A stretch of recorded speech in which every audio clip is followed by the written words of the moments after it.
Olá, meus irmãos.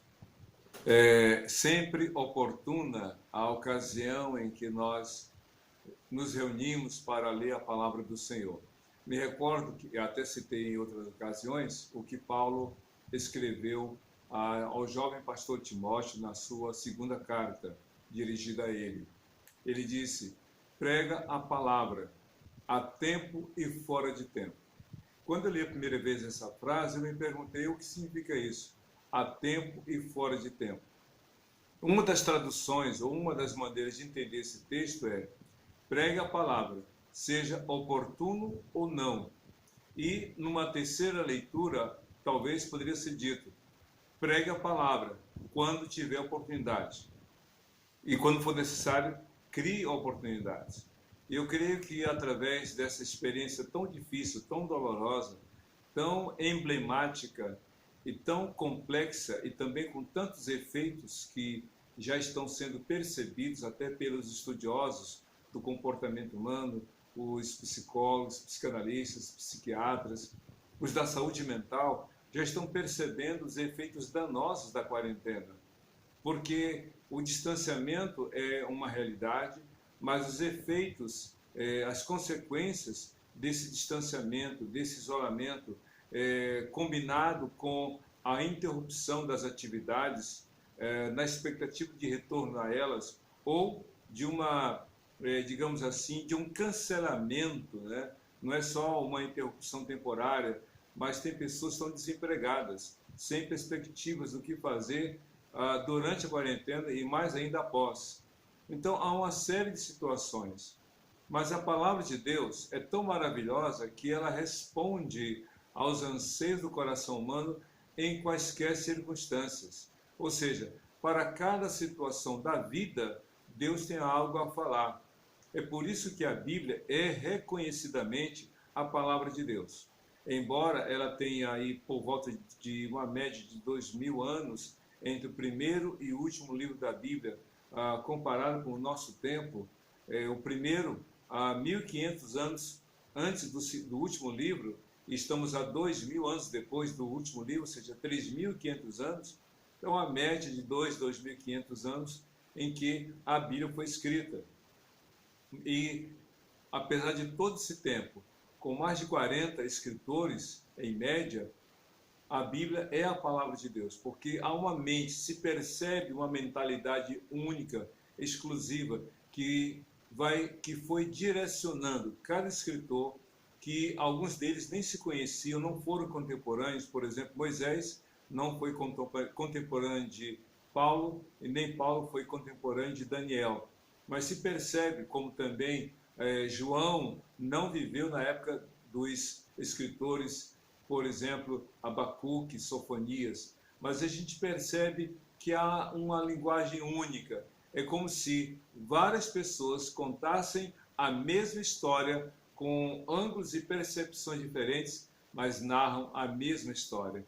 Então Deus é o autor da história que a Bíblia registra, e cada escritor, na sua particularidade, na sua individualidade, na sua subjetividade, na sua experiência ímpar com Deus, cada um escreveu de acordo com a sua vivência.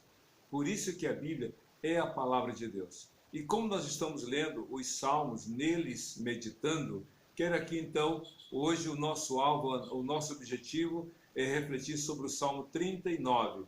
E como os primeiros salmos foram escritos por Davi, esse não foi diferente. Mas o que temos a aprender, o que temos a conhecer, a extrair de lições para a nossa vida no Salmo 39. O Salmo começa com o seguinte, com as seguintes palavras: eu disse, vigiarei a minha conduta e não pecarei em palavras. Porém mordaça em minha boca enquanto os ímpios estiverem na minha presença. Olha só que coisa interessante como Davi aqui faz, digamos, um compromisso consigo mesmo. Ele diz, eu disse, vigiarei a minha conduta e não pecarei em palavras, porém mordaça em minha boca enquanto os ímpios estiverem na minha presença. Sabe, hoje, em qualquer lugar, estabelecimento público, ou comercial que você entrar, você encontra uma placa com as seguintes expressões: sorria, você está sendo filmado. É claro que ninguém se sente confortável sabendo que a sua vida, a sua postura, as suas atitudes naquele ambiente, enquanto ali estiver, será alvo, já estará sendo alvo da observação, e qualquer atitude estranha, inadequada ou suspeita, certamente haverá uma interferência, uma intervenção, melhor dizendo, uma ação para impedir a sua sequência. Davi, ele sabia que a sua vida era observada por Deus. Ele sabia que Deus estava acompanhando a vida dele. Quando a gente lê o Salmo 139, só para adiantar aqui, ele fala: Senhor, tu sabes do meu andar, do meu sentar. O Senhor sabe, antes que eu fale alguma coisa, o Senhor já sabe do que eu vou dizer. Então, não era surpresa para Davi saber que a sua vida era observada por Deus. A diferença é que ele confiava em Deus. Porém, quanto aos homens, diante daqueles que o observavam, diante daqueles que esperavam uma queda, uma palavra mal colocada, uma atitude pecaminosa, seria não só motivo de censura, mas seria usado contra ele. É por isso que ele toma essa atitude aqui, como ele fala no verso 1 do Salmo 39. Eu vigiarei a minha conduta. Ou seja, eu tenho que saber que eu estou sendo observado e que as minhas atitudes, o que eu fizer, será alvo, será objeto de avaliação, de análise, de julgamento e de sentença até. Então ele diz: eu vou me vigiar. É interessante que ele não coloca, ele não assume um compromisso em relação ao outro. Eu vou vigiar o outro, eu vou ficar atento às palavras do outro, eu vou anotar cada atitude que ele tomar. Não, eu vou me policiar, eu vou ficar observando, vou vigiar a minha conduta. E ele completa: e não pecarei em palavras. É fácil cometer atitudes erradas, mas é muito mais fácil pecar em palavras. Palavras malditas, palavras amaldiçoadoras, palavras de julgamento, palavras de condenação. Ele disse: eu vou vigiar a minha conduta e não quero pecar em palavras. E ele coloca: porém mordaça na minha boca enquanto os ímpios estiverem na minha presença. Quantas vezes queremos falar coisas, dar uma resposta à altura da ofensa, responder com a mesma intensidade à ofensa recebida. Só que Davi diz: não, eu vou colocar uma mordaça na minha boca. Ou seja, eu vou não só vigiar a minha conduta, mas vou estar atento ao que eu vou dizer. Jesus disse lá em Mateus capítulo 5, seja o vosso falar sim, sim, não, não, porque o que passar disso é do maligno. E Paulo falou em Efésios capítulo 4, verso 29, ele diz o seguinte: não saia da sua boca nenhuma palavra torpe, ou seja, uma palavra estragada, uma palavra que provoque tensões ou que ofenda. Ele diz: não saia da sua boca nenhuma palavra torpe, somente aquela que for para edificação aos que ouvem. Então, Davi disse: eu vou colocar uma mordaça na minha boca. É fácil colocar uma mordaça na boca do outro.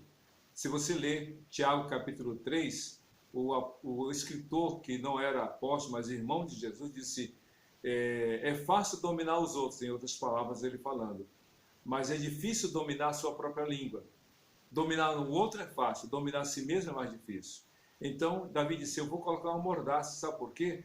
Eu não quero que os outros usem ou me julguem pelas minhas atitudes, ou me reprovem ou me condenem pelas minhas palavras.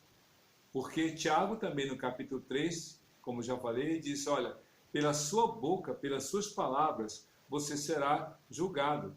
Ele disse: de uma boca ou de uma fonte não pode sair água boa e água ruim, água doce e água amarga. Também da sua boca não pode ser palavras benditas e sair palavras malditas.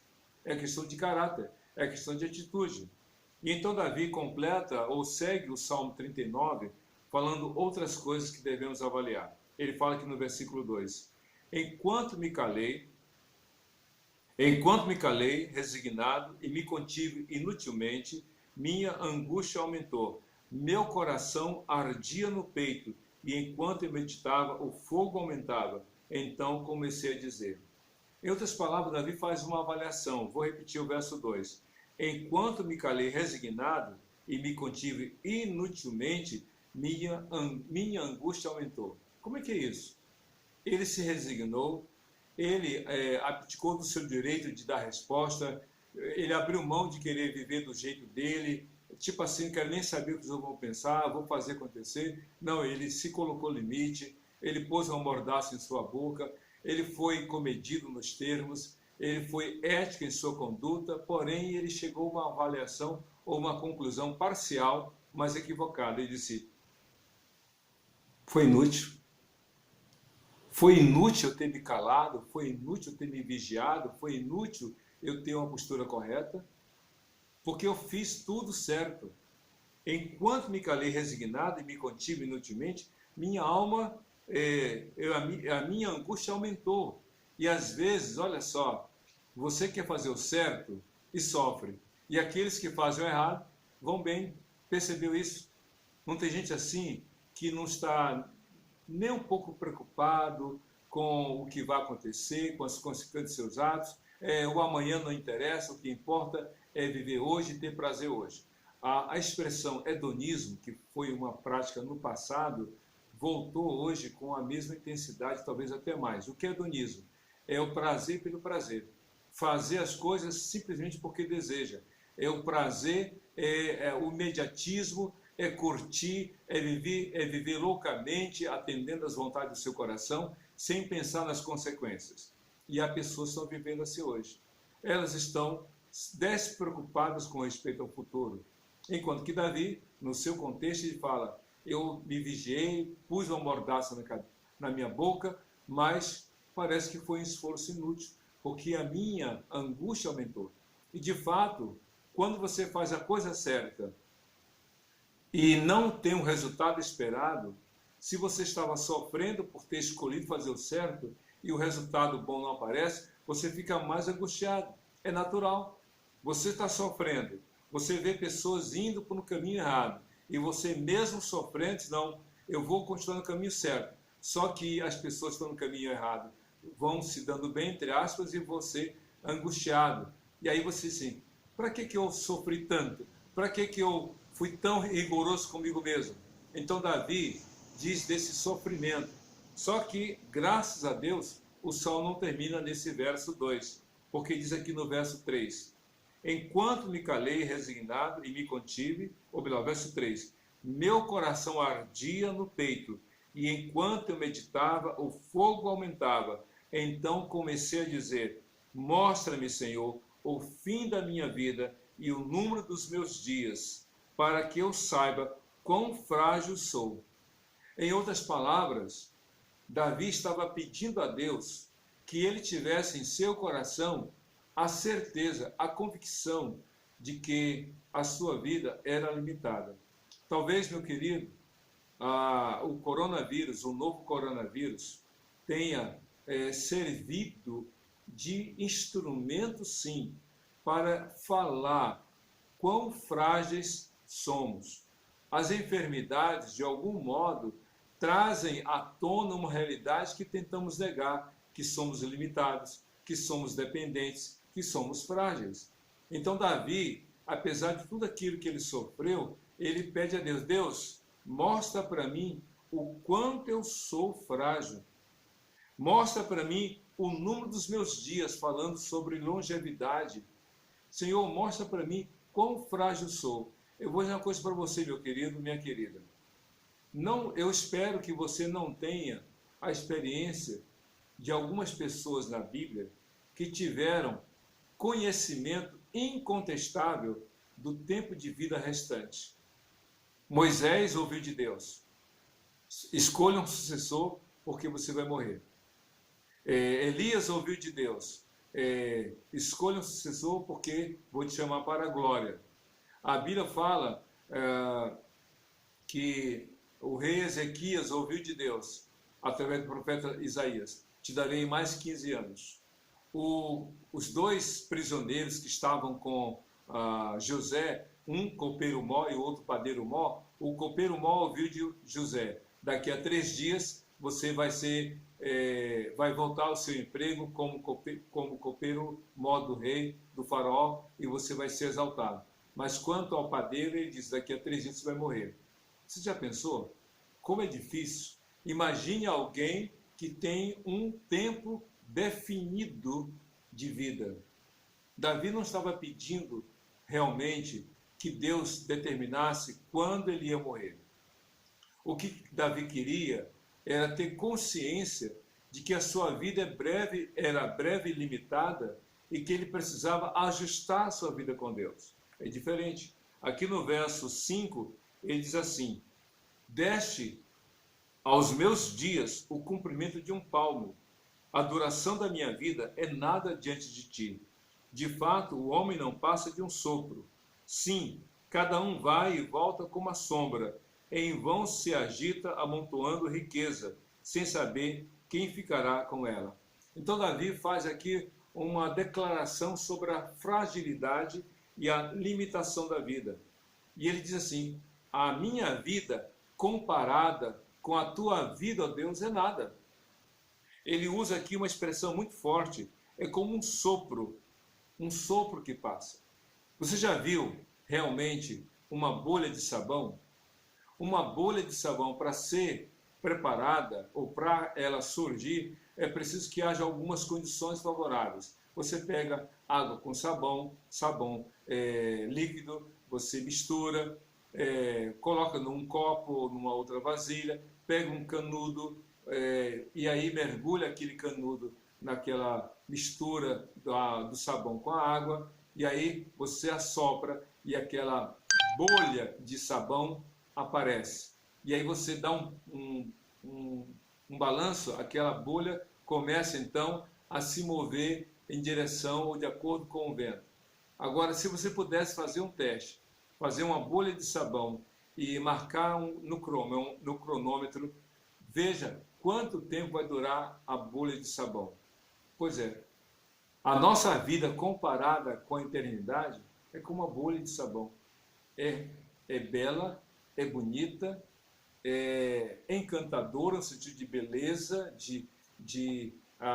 o brilho, a forma tão esférica, tão perfeita, mas logo ela desaparece sem que ninguém mexa nela, sem que ninguém toque, ela explode e desaparece. A nossa vida é assim, finita. A nossa vida é limitada. Por isso que Deus nos leva a considerar a vida diante dele. Davi disse: a minha vida comparada com a tua, quase nada. Gente, Deus é eterno. Deus é eterno. Ele era, ele é e sempre será o mesmo. Se você ler Eclesiastes capítulo 3, você vai ver que Deus colocou no coração do homem o anseio pela eternidade. Só que a eternidade com Deus é algo tão maravilhoso que não tem comparativo. Então nós, com a mente limitada, não podemos compreender o que é ilimitado. O visível não pode entender o que é invisível. Então, nós temos apenas exemplos, ainda que parcos, diminutos, frágeis, para nós entendermos a eternidade. Pois bem, Davi disse: a minha vida comparada com a tua, Deus, é algo realmente muito pequeno, muito limitado. Mas interessante é que, embora sejamos finitos, temos começo, meio e fim na vida aqui na terra, Deus deseja que passemos a eternidade com Ele nos céus. Jesus Cristo veio para nos dar a garantia da eternidade com Ele nos céus. Davi, então, diz: Senhor, a nossa vida é finita. Só que ele faz uma outra observação. No verso 6, ele falou no verso 5 sobre si mesmo, mas no verso 6 ele falou sobre a humanidade, mas em particular sobre aqueles que valorizam os bens materiais. Ele fala: sim, cada um vai e volta como a sombra, em vão se agita, amontoando riqueza, sem saber quem ficará com ela. Olha só, vocês sabem quantas pessoas, infelizmente, estão ou já perderam a vida. Eu me lembro, eu já falei isso, vou repetir, o presidente de um banco multinacional, um banco reconhecido no mundo inteiro, esse homem, o bancário, morreu em casa. e a filha colocou uma nota no Facebook dizendo: meu pai morreu agonizando, pedindo ar, suplicando por ar, que era de graça. E ele morreu em casa, deixando milhões da sua riqueza monetária para quem? Ou para quê? Tanto juntou. Então, se você tem a oportunidade, se você tem algum recurso, aproveite para viver bem. Aproveite para viver bem para você, com a sua família, mas seja bênção para outras pessoas. Jesus disse: o que adianta o homem ganhar o mundo inteiro e perder a sua alma? Então, seja uma bênção na vida dos outros. Pegue a riqueza que Deus deu a você e use de um modo justo para você, para a sua família, mas abençoe outras pessoas. Recentemente eu vi a história de um jogador, ele joga em Londres, na Inglaterra, e ele foi filmado ou fotografado com um celular com a tela trincada. E alguém falou assim: ué, tipo assim, um jogador milionário ganhando fortunas com o celular trincado.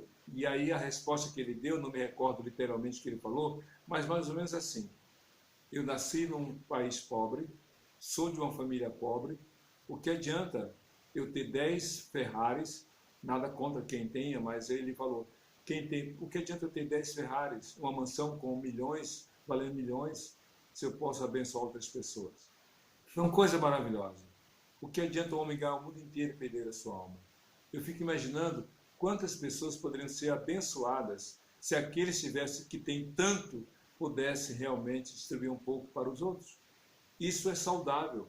Então Davi fala: cada um se move de um lado para o outro, ajuntando riqueza, mas nem sabendo para quem vai, porque quando morrer vai deixar.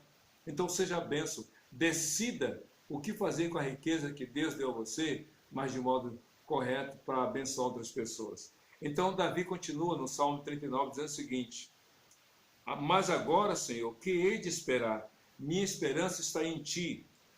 Livra-me de todas as minhas transgressões. Não faças de mim um objeto de zombaria dos tolos. Estou calado, não posso abrir a boca, pois tu mesmo fizeste isso. Davi fala de um sofrimento, de uma dor, de uma dificuldade que ele estava enfrentando, por estar ciente dos seus pecados. Por isso que ele diz assim no verso 7, mas o que hei de esperar, minha esperança está em ti. Ou seja, eu vou colocar minha esperança no Senhor, eu vou depender do Senhor. Eu estou calado. Lembra que ele falou no verso 1, pus uma mordaça na minha boca? E aqui no verso 9 ele completa, ele repete: estou calado, não posso abrir a boca, pois tu mesmo fizeste isso. Ou seja, o Senhor me fez passar por esse sofrimento, foi escolha do Senhor. E ele completa no verso 10, afasta de mim o teu açoite, fui vencido pelo golpe da tua mão, tu repreendes e disciplinas o homem por causa do seu pecado, como traças destrói o que ele mais valoriza. De fato, o homem não passa de um sopro. Novamente, ele fala de duas questões muito claras: a condição dele diante de Deus, então são 3 coisas que ele fala: a sua condição diante de Deus no sentido de finitude, limitação de vida, como um sopro.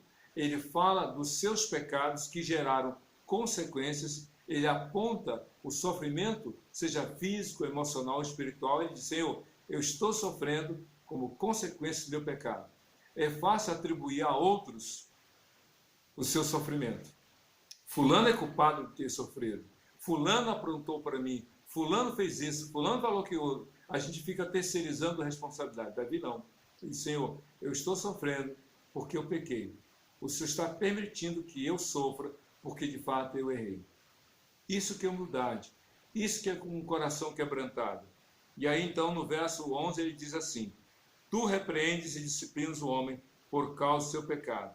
Como traças destrói o que ele mais valoriza. De fato, o homem não passa de um sopro. E no penúltimo versículo do Salmo 39 ele diz: ouve a minha oração, Senhor. Escuta o meu grito de socorro. Não sejas indiferente ao meu lamento, pois eu sou para ti um estrangeiro, como foram todos os meus antepassados. Davi não se sente e nem se coloca no direito de exigir alguma coisa. Sabe, quantas pessoas dizem, não, eu sou filho de Deus, então se eu sou filho do rei, eu sou príncipe, então eu tenho direito. E aí bate na mesa, exigindo, faz aquela oração, colocando Deus como se Deus fosse seu serviçal. Deus, eu quero, eu exijo, eu não aceito. Nem Jesus fez isso. Jesus, quando se aproximou da sua morte na cruz, ele foi ao Getsemane com seus 12 apóstolos, deixou 9 a distância, chamou 3 para um lugar e foi sozinho orar e disse, Pai, se podes, afasta de mim este cálice, mas se tu não desejas, então que eu beba. Ou seja, nem ele, sendo filho de Deus, Deus em carne e osso, exigiu alguma coisa de Deus. Como é que você e eu vamos exigir? Ah, Deus, eu não aceito, eu sou cabeça e não cauda, eu reprovo isso, eu quero o melhor da terra, eu quero prosperar, eu quero ganhar dinheiro. Davi não fez nada disso. Senhor, eu sou um estrangeiro. Ou seja, tudo que um estrangeiro, o que um visitante que é acolhido na casa de uma pessoa exige? Nada. Tudo é pela graça. Poxa, muito obrigado porque me acolheste. Muito obrigado porque você colocou uma cama para eu dormir, um quarto para eu deitar. Percebeu? O estrangeiro que é acolhido, ele é grato. Davi disse, eu fui um estrangeiro, eu sou um estrangeiro como foram os meus pais, os meus antepassados. Ou seja, tudo é pela graça. Tudo é de graça, não pagamos nada, tudo é pela graça porque foi pago por Jesus. Que bênção você poder e eu juntos podemos nos alegrar diante do Senhor. E então o verso 13 com o qual o salmista termina, o Salmo 39, ele diz assim, desvia de mim os teus olhos, para que eu volte a ter alegria, antes que eu me vá e deixe de existir. Davi sentiu-se culpado, mas ainda... E mesmo por causa dessa culpa, na verdade, ele conta com a graça e a misericórdia de Deus. Não olhes para o meu pecado. Se o Senhor continuar olhando para o meu pecado e eu partir assim, o que será de mim? Tenha compaixão de mim. Abençoa-me, Senhor. É, na verdade, o que Davi pede. E é isso que você tem que pedir diante de Deus, ao Senhor. Senhor, me abençoa, perdoa os meus pecados, me dê alegria e paz do coração. É isso que eu desejo para você, em Cristo Jesus, hoje e para sempre. Amém.